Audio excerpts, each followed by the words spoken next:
Pria berseragam militer yang berdiri di depan ini berwajah mirip Jet Li, bernama Alan. Ia adalah pengawal elit militer kelas tertinggi. Dari namanya saja sudah jelas, dia bukan orang sembarangan. Uang sebanyak apapun tak akan mudah untuk menyewanya. Belum lama ini, saat seorang pejabat menjamu tamu asing di kolam renang, pembunuh tak dikenal tiba-tiba melancarkan serangan. Para pengawal langsung sigap mengangkat handuk, melompat ke kolam, menutup tubuh sang pejabat, lalu berpencar mengawal evakuasi. Namun sekelompok wartawan mendadak menyerbu dan menghalangi jalan. Di detik genting itu, sebuah tangan bersenjata memaksa para wartawan mundur. Alan melangkah maju, melindungi pejabat di belakangnya, dan membalas serangan dengan tenang dan presisi. Dialah pengawal terkuat yang dijuluki tak terkalahkan. Kekuatan Alan bukan hanya pada bela diri dan profesionalisme tingkat tinggi, tetapi pada tekadnya melindungi klien dengan taruhan nyawa. Ia telah melalui banyak pertempuran, penuh luka, namun selalu menyelesaikan misi dengan sempurna. Suatu hari ia menerima tugas baru, melindungi Michelle, pacar konglomerat kaya Hong Kong. Michelle tanpa sengaja menyaksikan pembunuhan. Dua saksi lain sudah meninggal karena kecelakaan yang disengaja. Ia menjadi satu-satunya saksi yang tersisa. Bahkan saat hendak mandi, ia hampir tersengat listrik karena bak mandi telah dimasukin belut listrik. Beruntung ia menyadarinya lebih dulu. Tugas Alan jelas, memastikan Michelle selamat sampai bersaksi di pengadilan. Namun Michelle tidak menyukai Alan. Ia tidak suka terutama seragamnya. Belum selesai ia berbicara, Alan merebut gelas dari tangannya. Seketika microwave meledak. Charlie dan rekannya datang dan mengira Alan polisi gadungan. Mereka langsung menyerang. Tapi beberapa pengawal receh jelas bukan tandingan Alan.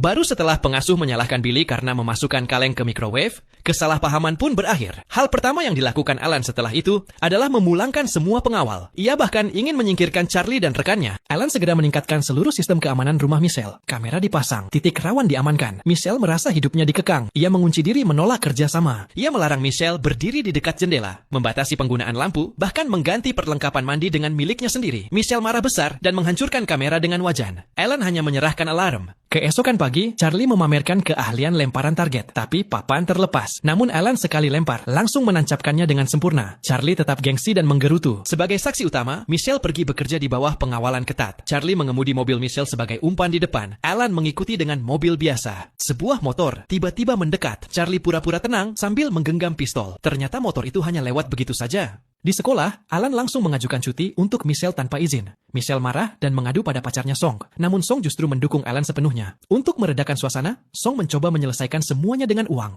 Pertengkaran membuat Michelle semakin frustasi. Ia kesal pada Alan yang tetap dingin dan tak tergoyahkan. Suatu malam alarm berbunyi. Alan berlari masuk ke kamar. Michelle didapati sedang mandi dan alarm hanya salah pencet. Perlindungan Alan terlalu ketat, pembunuh tak menemukan celah. 2 hari sebelum misi selesai, Alan tetap siaga penuh.